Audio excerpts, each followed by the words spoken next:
Ok, David, c'est ton premier film. Tu as fait quelques courts-métrages avant, je pense. Alors, c'était difficile de trouver l'argent pour faire ce film. Je ne sais pas si on m'entend. Bonsoir tout le monde ou rebonsoir. Oui, c'est jamais facile de trouver de l'argent pour faire un premier film. Surtout en France pour faire les films de genre où c'était assez nouveau.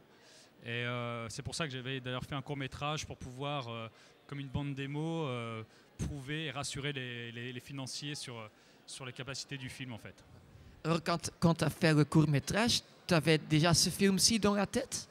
Il était en train d'être financé en fait. Il était déjà écrit, en train d'être financé. Et pendant la préparation, on a fait ce court-métrage pour à la fois pour faire des tests et à la fois pour boucler le budget. Il y a seulement une location dans le film. Je pense que c'est tout le film est fait là, pas dans le studio.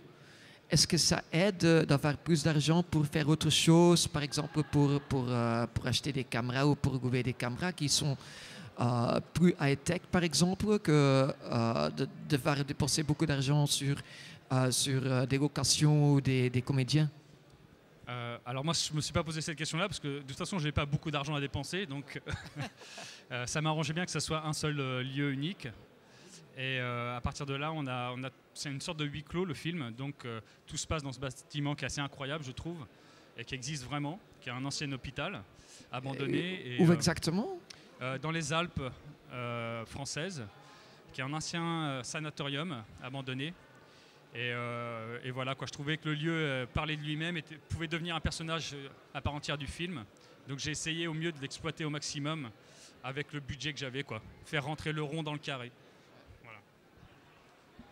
Sinon, bon, il y a Alexandre Aja qui enchaîne les films d'horreur. Toi, tu as envie de les enchaîner ou tu vas en faire un, tu vas passer à un autre genre après Moi, je n'ai pas envie forcément de les enchaîner. J'ai envie de raconter des histoires qui me touchent et peut-être en abordant des genres différents. Le plus important pour moi, c'est l'histoire. Et j'étais très content de faire ce film-là, vraiment pour débuter avec un premier film, un film d'horreur. Je trouve ça génial, je le conseille à tous les réalisateurs, parce qu'à la fois on s'éclate, à la fois on touche à toute la technique, les effets spéciaux, les ambiances, le mixage, le son. Donc on apprend beaucoup.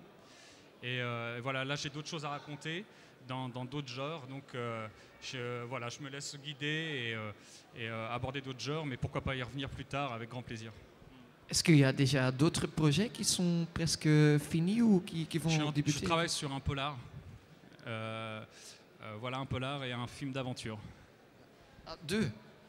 Ouais, il faut minimum. Et les titres? Il faut. Les titres? Il n'y a pas de titre pour l'instant ça s'appelle Max. C'est le nom du personnage. Et sinon, tu as écrit le scénario tout seul, ça a duré longtemps Oui, en fait Mutant était une commande des producteurs qui voulaient faire un film de genre. Et je leur ai proposé cette histoire. Et j'ai écrit les premières versions. Et j'ai fait appel à deux scénaristes pour terminer la dernière version, pour pouvoir resserrer un peu l'intrigue, avoir du sang frais sur le scénario. Et sinon, est-ce que tu prépares au niveau du découpage, tu prépares beaucoup à l'avance ou tu improvises sur le tournage En fait, ça dépend de la scène. Lorsqu'il y a des effets spéciaux ou des scènes un peu d'action comme ça, il vaut mieux préparer à l'avance pour éviter de perdre du temps et donc de l'argent et être efficace. Mais j'aime bien aussi, quand c'est des scènes plus intimes ou intimistes, discuter avec les comédiens, m'inspirer du décor et me laisser un peu guider par mes émotions. Tout dépend de la scène en fait. Par exemple, il y a une très belle scène à un moment donné où il y a un coup de fusil à travers une porte avec un trou et c'est très très bien géré au niveau du montage et tout ça. Ça a été... c'est sur le set que tu as trouvé l'idée ou ça c'est... Non, ça j'avais dû storyboarder cette scène. Ouais. D'ailleurs, une petite anecdote, c'est que comme on avait très peu de moyens, en fait c'est une vraie porte où on avait mis des charges explosives. Et la personne qui faisait les effets spéciaux de la charge explosive, c'était un petit cordon. Il me disait qu'avec ça, il pouvait couper des arbres entiers. Et donc j'étais confiant. Et on a dû la faire 5 fois parce que la porte n'a jamais explosé comme il fallait. Donc voilà, quoi, c'était de la bonne porte comme on n'en fait plus maintenant. Quoi.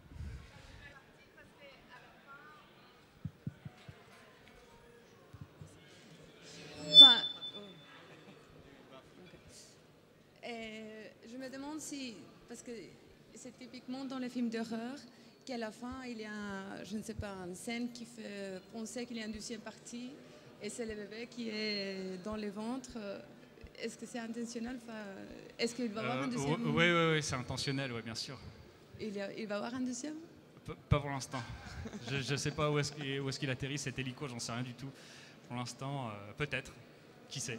Justement, tu as écrit le film, tu as réalisé le film.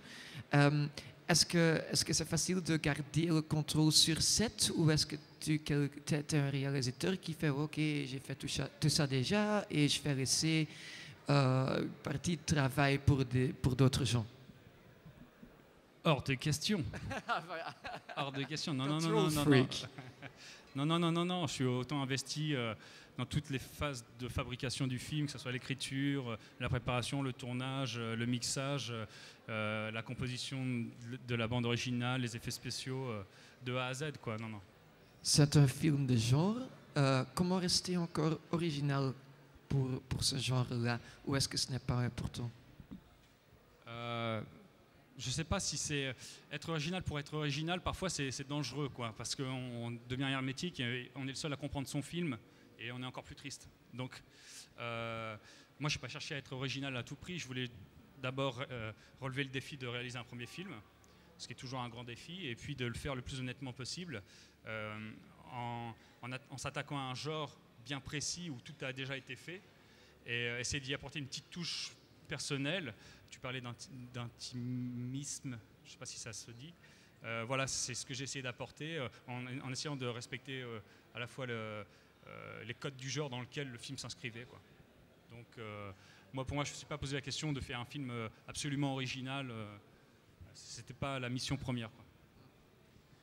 Sinon, on sent qu'il y a un beau travail de sound design, le chef opérateur aussi. C'est des gens avec qui tu vas continuer à travailler. C'est une famille que tu te constitues après pour ouais, tout à fait. Ouais. C'est des personnes avec qui j'ai fait plusieurs courts-métrages et on a développé.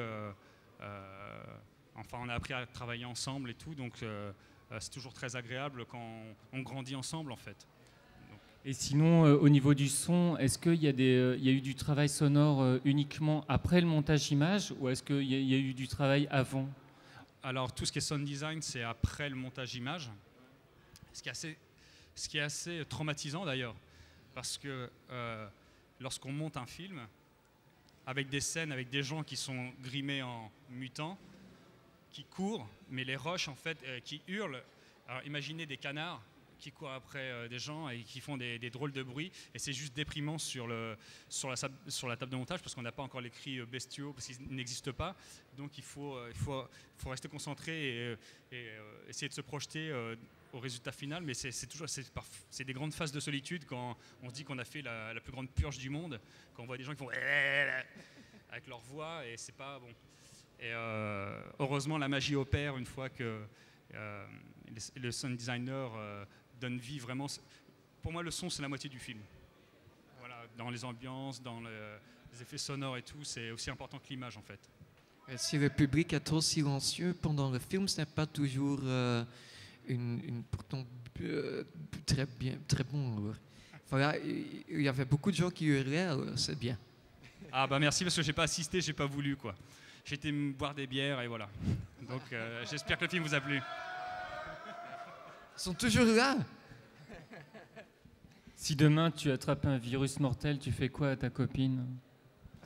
Je crois qu'elle doit être là en fait, dans la salle. Je vois pas avec les projecteurs, donc je veux pas dire. Ouais voilà, je veux pas dire de bêtises. Je sais pas. On boira de la bière. Ok, merci. Eh bien merci. Merci à vous. Et restez ici pour signer et après on va boire une verre dans le bar VIP. Et encore un grand applaudissement pour le réalisateur de Mutant, David Morin. Merci beaucoup. Merci pour l'accueil.